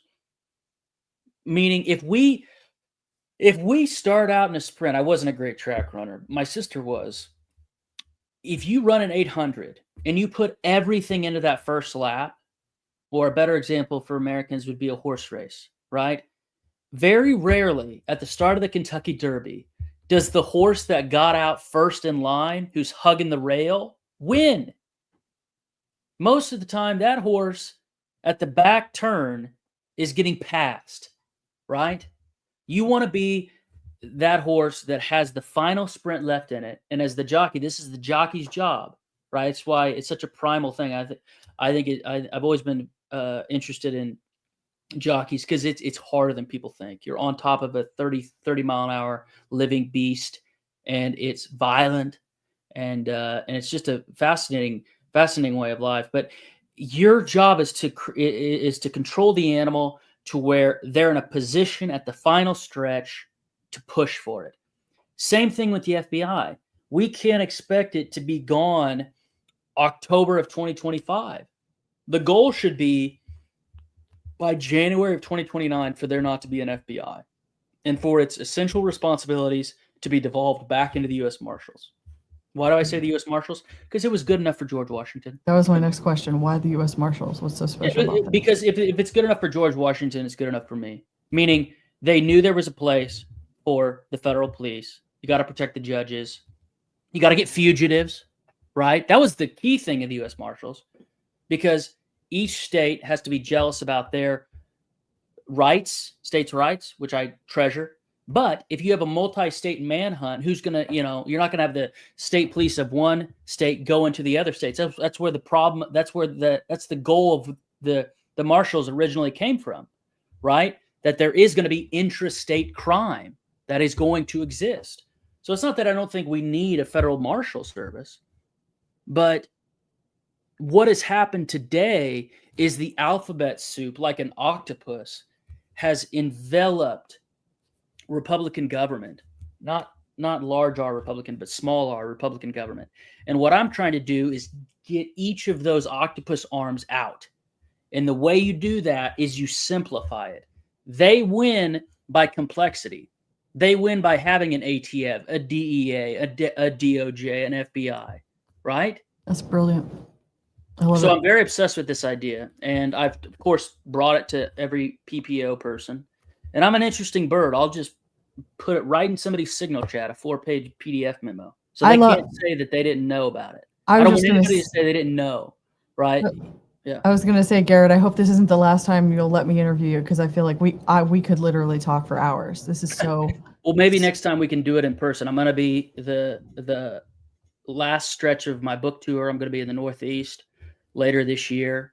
I'm going to do Massachusetts, Vermont, New Hampshire, and a couple of other states. So my point is, on the way back, maybe I can stop in Pennsylvania. That would be amazing. I'm having actually a Constitution conference on November 1st somewhere in Pennsylvania. That's actually perfect timing. Yes, let's connect. Maybe I can make my book tour right on the front end of that, so I can hit you on the way back. That would be amazing. Let's do it. Couple questions in the chat, and I do want to end with you talking about the new venture where people can go on to your relaunching the site, how they can support you on your Substack, because it looks like they can search through those emails themselves, find things and post. But before we do that, I do have a question. Does Garrett talk to, from Barb, one of my nearest and dearest volunteers has been with us from the very beginning. Thank you, Barb. Does Garrett talk to the Trump team at all about Cash and Dan? Of course.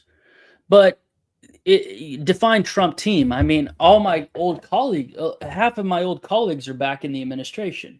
So I'm constantly talking with people who either work in the White House or who work in all these agencies.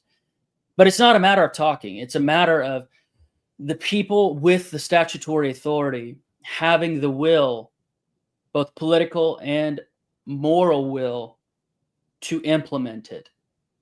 Meaning, we've talked them to death, and there comes a time when you have to act. So that's why I said they shouldn't be, Dan is always talking about how he left his family in Florida, and I get that. And he has kids, and his wife is there, and wives always want more time. He said, God love him. But if he's out there alone in D.C., he shouldn't be spending nights alone. He should be working the Hill. He should be having dinners every single night. If I had an assistant, if I were Dan and I had an assistant, I'd say, give me dinners every single night with the chairman of some committee, so that every night I'm putting forth that vision. And a lot of these congressmen are so swooned by positions and titles that they'll just be happy to talk with you. And it'll be an easy win, an easy sell for these guys. I mean, imagine if you had the deputy director of the FBI saying, hey, we really ought to get rid of the FBI. It'd be a revolutionary thing. It'd be so glorious. It'd be what the founders would want. Yep. And I was hoping that's what we'd get, and maybe we still will. We still will. I'm going to be pushing for it. Totally. Okay, so talk to us about, as we wind things down, the next step for Marco Polo, and because my audience, they're grassroots doers. They want to get involved. What can they do? Talk to us about what's next, the new website. I know Joel's been popping it up there, my tech guy, and how they can help in this mission to expose this disgusting family that they had 4 years as presidency. It just makes me nauseous. But I hope he fumigated the White House. I know. Well, first of all, I want to thank Joel. I love my team, and I know you love your team. So thank you to Joel. I'll have to give Joel a copy of the book. You can stick around if you want to say hey after we're done. Yeah. So don't run off the stream. We are relaunching the site. The site was live from May of 2022 to December of 2024. And we relaunched it with basically better coding, and we're going to put more features, and it's going to be made into an app eventually. So you could create it. We're creating an eventually where you'll have an app on your phone, and you can look at the Biden laptop emails as if you were on your own Apple Mail app. It'll be so kick-ass. But right now you can go look. It's the only place you can do this on the web. There's no other place like this. There's a lot of people on the right who have these emails. We're the only ones that put them in a searchable database. And the cool thing is that you can send the URL to particular emails. So I would, if I were to your viewers, I would start searching power brokers within their state in those emails. I would search your senators, party leaders. There's so many people in those emails. There's a fat cat union corrupt POS named Bob Brady from your state, from Pennsylvania. I loathe Bob Brady. Bob Brady was in Congress for 30 years. And Bob Brady's one of Joe Biden's closest friends. Bob Brady's in our book. And Bob Brady's in dozens of emails. So if your audience wants to find out one of the most powerful people, he was the chairman of the Democrat Party in Philly for decades. One of the only party at a city basis that's more corrupt than the Philly Democrat Party is the Cook County Party, Chicago, right? So I know something because I know Chicago. That party is an absolute cesspool. And one of the closest personal friends to the Biden family ran that party, Bob Brady. So Bob Brady's all in the emails. What this does is it puts it in a very simple, searchable format. Looks almost like Google. You can put quotation marks around the search term, like if you want to search big guy or Bob Brady, or you can search particular email addresses. Go in there. It's totally free. We're creating a bookmarking feature where you can then create an account and bookmark particular emails. Because right now, what people had to do in 2022, 23, and 24 is if they wanted to save particular emails, they'd have to save particular URLs, right? And that can be cumbersome. So we're creating a paywall version, not to see it, but to have your own account. And this is going to be really helpful to very committed researchers, because they're going to be able to bookmark which emails they want, and it'll save. So you no longer have to search each time. And then we're creating an app. So we've owned this site. We operated this site for multiple years, but we're just relaunching it in a much more professionalized manner, better coding, meaning we switch cloud providers. It's on the Rumble cloud now. It's very fast, very pleased with the speed. And we got a lot of traffic today because we relaunched it today. And this is just a side project, right? We're the only group in America doing this. That's why I urge all of your viewers to patronize our C3, because we're the only group doing that. We put the emails were out there for years, and now they are again for free. We've never had this level of disclosure. So if your viewers are mad about how the Epstein debacle has went, meaning the lack of disclosure, meaning we can't even get the DOJ, first things first, what Bonnie should do tomorrow is file something in the case US v. Jeffrey Epstein, asking the district court judge in the SDNY to unseal the search warrants. That's something she can do tomorrow. A quick, easy win to appease the base, of which I'm a member, right? We've had so little disclosure in that case that think about what Marco Polo's doing. If we didn't do this, none of that material would have been out there. Some of it would have. I'm not saying that all of it would have been snuffed, right? But all of this is all over the fruited plain, to where Joe and Hunter lost their effing minds. Right? So some of your vision and hope that as we're rebuilding, say, media, that's part of what Patriot Academy is doing, is cultivating the younger generation and getting, the new media, the podcasters, is your vision and hope that they will dig into this and report on it the way that the mainstream should be. Precisely. If you go to our site, marcopolo501c3.org, you'll see a section called In the News. It's every time our research has been cited in another publication. That number is almost 700. There's been 300 articles alone that have been written utilizing our email database. The New York Post, the Daily Mail, so many national and international outlets in the article itself, when they write about a corrupt act that is being talked about within the laptop emails, they'll link to our site. That's our goal. This database is a repository for, and even some left wing, the Daily Beast linked to our site. One of those outlets that's worth less than toilet paper that I was talking about. Even they utilize it, and more power to them. So we're a charity. Unlike most charities on the left and some on the right, we actually take that seriously. We're a charity. We create tools, and we're a smaller, Americanized version of WikiLeaks.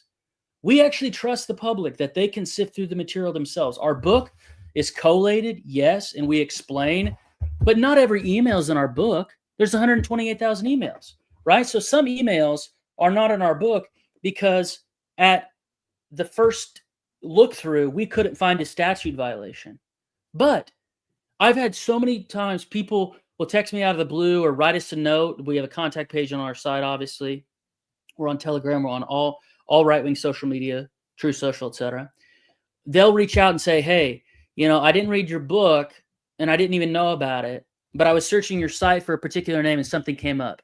That makes my day because we know this is bigger than us. That's why it's not called the Garrett Ziegler Research Group. I know that I can't hold all 128,000 emails in my brain. Now, I'm a weird dude, so I might be able to hold 100,000, but I'm going to miss 28,000. So we actually trust that the public can go through the material themselves. We're not guarding anything, right? That's why we put the email database before the book. The book came out 5 months after the email database came out. Yep. So we're very proud of this email database because it's the only time in U.S. history where you've had unredacted primary source communications between a first family, period. I don't want to sound histrionic. I'm not being histrionic. I'm being forthright and honest. It's the only time. Most of the time, for somebody to get this level of primary source material, you have to put in a request to the National Archives, and then they'll still redact their freaking email addresses. No, I hate redactions. You know what we redacted? Genitalia and credit card numbers and social security numbers. So we're Christians. We're not in the business of distributing pornography. And get this, one of Hunter's causes of action, he had 3 against us in his ridiculous lawsuit that got dismissed with prejudice because he's a failure. One of the causes of action was that we covered his genitalia. He said we modified his data.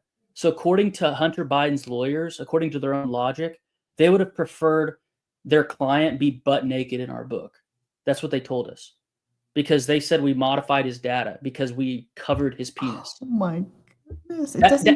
A person who was a white shoe partner at Winston and Strawn signed their name to that complaint when they were complaining that their client wasn't butt naked. It's out of this world. It is out of this world. And that is a direct promise, not a threat, but a direct promise to Paul Salvati that complaint, that will follow him to his grave. I am never going to forget that slop, because there are about 70 articles about Hunter's bullshit lawsuit against me and our group. Paul Salvati, he shouldn't be able to show his face in public. I mean, he's an absolute abomination. The guy who wrote that complaint was the guy who represented Fox News in their $700 million settlement with Dominion. Do you know that? I did know that. Hunter Biden's lawyer and Fox News shared a lawyer. Hunter Biden and Fox News had the same attorney, Paul Salvati from Winston Strawn. Now he's at Cohen and Williams. He's a piece of dog shit, and I mean that. Since that's a sincerely held belief that he is a piece of excrement. Because you know why? Because he's a liar. He lies. He's a liar. He said lies about me and our group in open court, and that's offensive to me. Saying something brash but truthful is not offensive to me. What offends me is lying. And Paul Salvati should be disbarred for his I was going to say, why? Well, I think I know the answer to this, but why are these something that injustice makes me irate? Why are these people allowed to get away with this? Because the district courts in most of the 94 districts are totally with the left. They forum shopped. In our case, in the federal court in Los Angeles, Hunter brought his case in the Central District of California because they knew they'd give it to one of his daddy's appointees. In our case with Hunter Biden, the judge was an appointee of the plaintiff's daddy. And we filed for recusal saying, hey, you donated to the plaintiff's father, and the plaintiff's father gave you your job. He just got put on the bench like 2 months before he filed his lawsuit, and he refused to recuse himself. It's an absolute joke. This is stuff you hear about down in Alabama in 1870. Where his daddy, farmed with his daddy, and his daddy became the circuit judge. This is a joke. Yep. Hernan Vera is a La Raza shithead who is a leftist DEI hire whose wife works at a taxpayer-funded DEI cesspool called Conga Kids, who is on the Data Republicans tool as a high taxpayer fund alert scam. His whole family's a scam. This guy's a total nut job, and they will regret ever messing with us. I promise you, they will. Even if it's 5 years from now. I have a very long memory. I think you're brilliant, Garrett, and Thank you for your time. honored to know you actually and to connect in this way. And I want to point out to the audience that supporting organizations like Marco Polo, that's what we can do. So when you're feeling, we fight either the spirit of apathy or the spirit of discouragement on a daily basis based on everything that's going on. What I always try to tell people is, listen, we are literally rebuilding the Republic. Rebuilding Liberty is the title of the new Patriot Academy course. We're finishing week 4 on Monday night. It's gone incredibly well. We are rebuilding from the ground up, and part of that is doing exactly what Marco Polo just did, putting that stuff out there for the public to dig through and to expose. Nobody's coming to save us other than Jesus, and no one knows when he's coming back. Well said. That's beautiful. Most of the time, my interlocutors, and I love most of them, don't say it that well. God doesn't call us. People always say on social media, and to me, and they mean well. Who do you trust, Garrett? Give us the name of a couple people who you trust. They need to go back to their catechism and go back to the scriptures, because there's a psalm that tells us. Remember, most Christians, to be a Christian is to axiomatically believe the Bible is the Word of God. Not a representation, not that the Bible contains the Word of God. No, that the Bible is the Word of God. I believe that. In Psalms, it says, do not put your trust in princes. That's what it says. So, ergo, we are to trust God, not put our trust in men. What does that mean? That means human beings are fallible. And when they do inevitably veer off the straight and narrow, you kindly reprimand them, right? And you can disagree with somebody without hating them. So many people are jumping ship right now because of the Epstein fallout. It's ridiculous. It's part of being an adult is to delineate, I can accept something as true from a despicable human. For example, Paul Salvati, Abby Lowell, both despicable men. Does that mean God can't work through them? Of course not. Paul Salvati and Abby Lowell could once every month say something that's true. And my job as an adult, sentient human being is to say, you know what? They're awful men that, again, the founders wouldn't urinate on, even if they were on fire. But they can say something that's true. So one of our heroes can do something that's bad, and we can try to convince them to change course. And also, one of our enemies can say something that's true. That type of nuance has to be within the heart of every American adult, or they're going to be shifting in the waters like plankton at the top of the ocean. Totally agree. Couldn't agree more, Garrett. So I think Joel has stuck the website. I had asked Garrett, how can we support him? Of course, the show notes, the rhythm that I've gotten into with show notes is Friday. This will be the MP3 version will be up on our Spotify and Apple podcast channel. So if that's the way that you're consuming content for those that are listening and not necessarily watching, please follow that. I would love to get some good reviews. This is maybe the 5th or 6th episode that's going to go on those platforms, even though we've been doing this live for probably close to a year now. We have to build up the following on Spotify and We do too. Apple. Marco Polo is probably going to get into that because we need to. We're in the same boat. Good. So if you're not following Garrett on the platforms, Garrett, what platforms are you guys on? Where can people follow you? I know you told me Substack is where they can support you. So yes, that is our main hub. If you remember only one link from this evening, remember BidenReport.com, which is very, very easy to remember. BidenReport.com is the press release to our book. It has the URL to the e-reader, which is free. It has the URLs to the physical copies. It has a redirect to our website. So BidenReport.com. We are on all the main social media. We are most active on X, Telegram, Rumble, YouTube. Of course, we don't put everything on YouTube. the harder hitting stuff we put on Rumble. But we're on. I personally, not the entity. Marco Polo is very active on Telegram as well, but I'm very active on Telegram. I love Telegram because I don't like typing. I only type when I have to. Telegram has a great voice feature. You'll probably recall that when we were talking on X, That's why you send me voice messages. X just integrated voice messages on their DMs, and I praise God because I hate. There it is, beautiful. Yeah, Facebook. We haven't posted much at all. We were as we don't post much on Gab either, but those are placeholders, meaning we wanted to reserve our username. So our username is the same on all platforms. That's simple for people who haven't heard of us before. It's always Marco Polo 501c3, and that's our Substack name. But we like Substack because the analytics that go along with who opens the emails, what your readership is very good. So, and I'm on Substack a lot. And so we talked about the email database on there today. Very active on X, post at least once a day on X.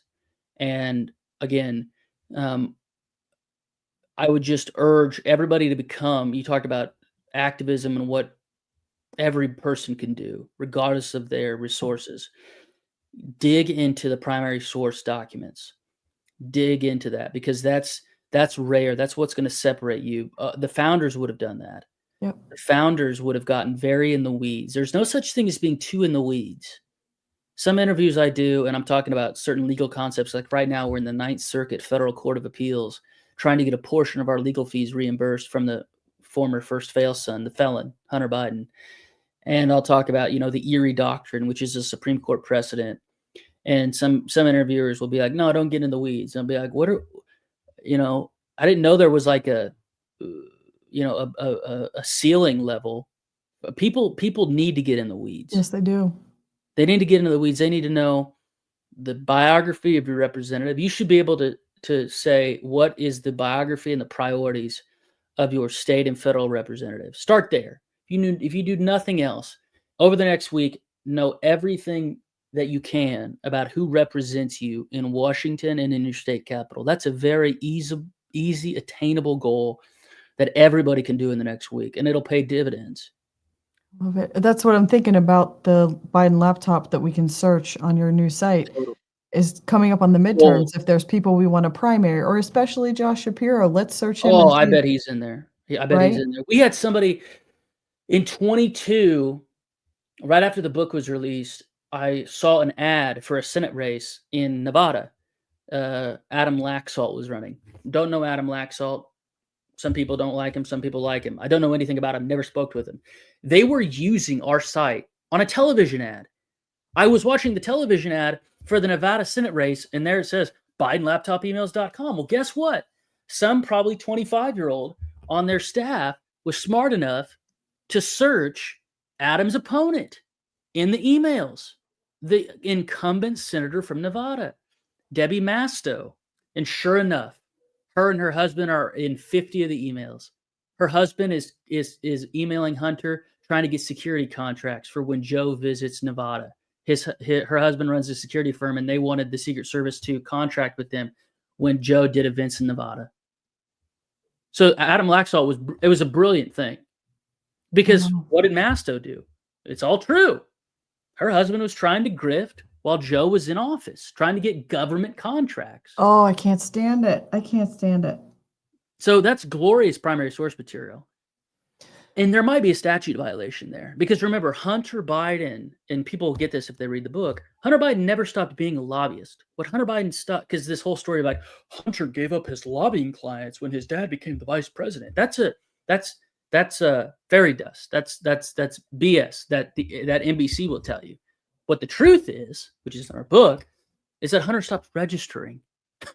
Before, Hunter's lobbying was scummy, but legal.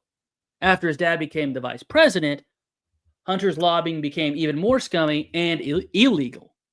So he just stopped registering. And it's disgusting, and we put lobbying violations in there. Total number of criminal violations, 459. 459 legal violations of state and federal laws and regs in this book, in this laptop. 459. Wow. And that's a floor. Meaning, if somebody wants to check our work, we have $1,000 bounty for any material error. Not a single shitlib will collect on it. Not a single one. I love what you call these people. Every single time. I went to a book talk when I was in DC last week. New book out called 2024, written by 3 left-wing authors, Tyler Pager, Josh Dawsey, portly figure, and Isaac Arnsdorf. And I asked one of them after the talk, I said, how many grandchildren does Joe Biden have? They can't tell you. They know nothing about it. And they still, to this day, Tyler Pager's profile of Joe Biden, if you go look on our X page right now, we tag Tyler Pager. We say, hey, Biden bootlicker Tyler Pager, you need to take a remedial course in the Biden family. Joe has 7 grandchildren, not 5. He put 5 in the piece.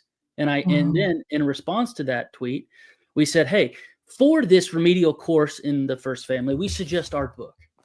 So Tyler Pager and Josh Dawsey and Isaac Arnsdorf need to sit at our feet for a day or two and learn about this decrepit family called the Biden family that soiled our country's chief executive mansion.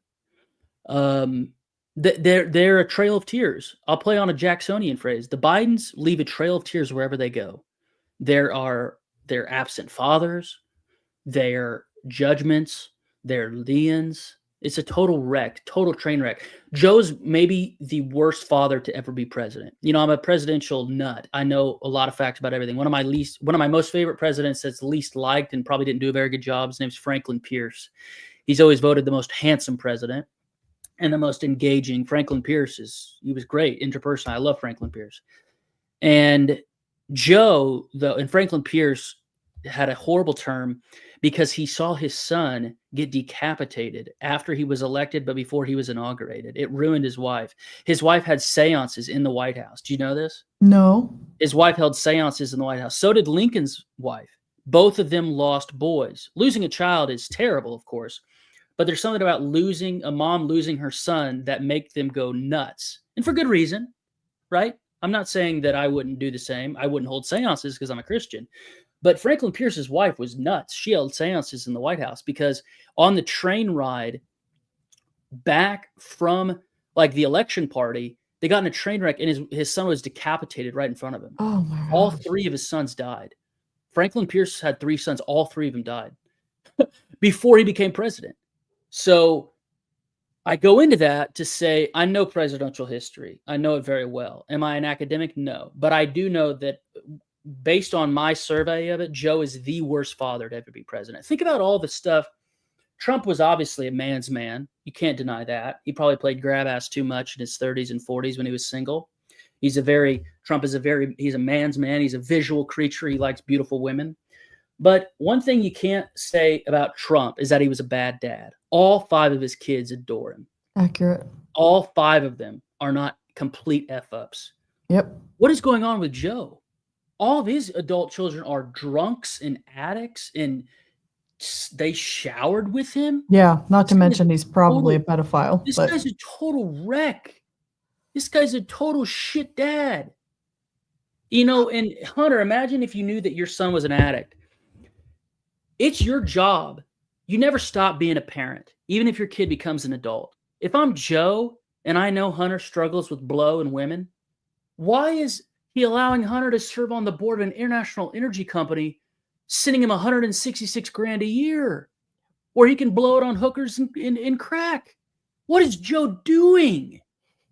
You're giving him the benefit of the doubt to even assume that. Sleepy Eyes Chuck Todd, one of the most disgusting, irredeemable media hacks of our generation, just said on a podcast 2 weeks ago, because remember, I track all things Hunter. Within the hour, I'll know of any Hunter news. People lovingly send me links, and I'll be like, dude, this was from 48 hours ago. I mean, I live this stuff. Chuck Todd, Sleepy Eyes, Chuck Todd, said he read the trial transcripts of Hunter's trial in June of 2024. And of course, I was there. His wife called me an effing Nazi and spit in my face. Go look it up. Hunter's wife did. Chuck Todd said, after reading those trial transcripts, I can't believe Joe Biden ran for president. I wanted to applaud, say, well, thank you, Chuck. You're about 5 years late. And you're a decrepit POS because you're only saying this now that Joe's out of office. But yes, read the trial transcripts. And how would Joe pimped out his son, not sexually. Joe pimped out his son to be the family bag man. How absolutely disgusting, reprobate of a father do you have to be? If my son was an addict like that, and he was in art, in writing, I'd put him in a cabin in Montana on 2 acres. Why the hell is Hunter Biden being on international energy boards? Remember what Michelle Obama said about Hillary? It was an old play on a proverb. Remember what she said? If you can't control your own house, how can you control the White House? It's one of the greatest quotes Michelle Obama's ever said, right? Hillary couldn't even control her own husband. Slick Willie was getting fellatio from an intern. It's one of the best arguments for why Hillary shouldn't be president. She can't even run her own household. I mean, the way it is in my house is like the wife runs the house, right? I mean, if you can't run your own, if you're Joe, if we're looking at Joe, and he had a total rigged election. Joe Biden can't even run his own house. What makes you think he can run the country? Both of his kids are total strung out. Does that mean they're going to hell? No, not necessarily. Although Hunter called God a figment of the imagination of the collective frightened. But it does say something about his ability to manage anything of consequence. Yep. So I hope to be on your show again. I appreciate your time. Yes, Garrett, I'll have you back in a heartbeat. We could go for days. I'm not going to ask him another question because we'll be here another hour. And I really, really appreciate you. Any parting thoughts, Garrett? And then if you want to stick around backstage, I'm just going to give people a sneak peek to my Lead with Your Strengths toolkit, and then we'll wrap things up. But parting thoughts before. Check out the email site. Until next time. Thank you. Thank you. Thank you. Joel, if you want to pop him out and throw up, I just want to show everybody that my Lead with Your Strengths, a personality-based guide to grassroots organizing, is underway. I have the cover started, and I had sent Joel a couple of pictures, and I promised you guys a sneak peek of it so that you could see a little bit of how it's coming together, and you tell me what you think. There it is. That's what the cover is going to look like. And what this is it's designed to 20 years of my experience working with people and leadership training. I have used a philosophy around a book by Florence Littauer called Personality Plus. And she breaks down the human psyche and that we are wired in such a way that we have God-given strengths and abilities. And we also then have some weaknesses as a result of our fallen world. But I know there's a million personality tests and types and things out there. This one is my favorite because it's rooted in Greek terminology, which takes us back to a biblical foundation. And so I've organized this in such a way as, how did the Audit the Vote movement, how did we build the election integrity movement, and around people and personalities? And my team that I work with, I know those of you are watching, some of you have like shoved this book in your face, and I've almost forced you to take the personality test, and I promoted it a lot. And I've had some success. A lot of people have told me that they're sane now because of this. They know how to work with people better. They know how to, we have to keep people energized. As a grassroots organization, we have to keep people motivated and focused on the goal, and that is not necessarily easy. And so the way this came about is Rick Green and Patriot Academy asked me if I would teach to the students something on grassroots organizing about 6 weeks ago when we agreed to come to Texas. And I thought, well, I probably should start putting something together then. And it led me to a journey where I started walking back through the Audit the Vote movement, how it came together, and what skill sets did I utilize that I brought from my previous life into this new political arena. And I'm packaging it into this toolkit that is going to be available. Official launch date is August 18th. That'll be the 4-year anniversary of our dinner with President Trump. So it's going to be officially available on August 18th. But for my paid Substack subscribers, if you are a regular monthly donor to Audit the Vote, or if you are a paid Substack subscriber, you will get a digital copy of this in your email inbox, free of charge, probably before the launch date. My goal is to be able to get it to you guys a little bit sooner. And so here's your sneak peek of the cover. Pray for me as I continue to put the finishing touches and final things on this. I hope it's going to be an incredible tool to help energize more people on the ground and develop the grassroots into something that we take over the establishment, uniparty, GOP, Rhino land, whatever it is. It's the fix is you. Education is key. The fix is local. I will go to my grave saying that. And so I'm putting this toolkit together and excited to get it out to you. Joel, we usually end the podcast on a funny video. I should have asked him backstage if we have one. If we don't, that's okay. Because if you're listening to this on Spotify or Apple Podcasts, you can't see anything anyway. So if we don't have a funny video, we'll just go ahead and wrap things up and play the outro. And next week, we're switching gears. Next week, I have a special guest who is a really good friend of mine that I've known a long time. Her name is Amy Vino. She's from Columbus, Ohio, and we worked together in business ventures for over 20 years together. And she had written her own devotional because she struggled with infertility. I know this is really different than normally you guys are. It's election integrity, it's political, and this is going to be a different take, but I want to bring her on multiple reasons. Number one, she has a really good story and testimony on overcoming infertility the natural way. Struggled for years to have kids, didn't end up going the route of IVF, and was able with diet and spiritual things and her faith in God to conceive, and had 2 boys back to back. So I'm going to interview her next week, and she's going to be sharing her devotional. I think it's next week, before I go too far down the rabbit hole. Or is it the 23rd? Maybe it's the 23rd. Oh my gosh, I need to get home.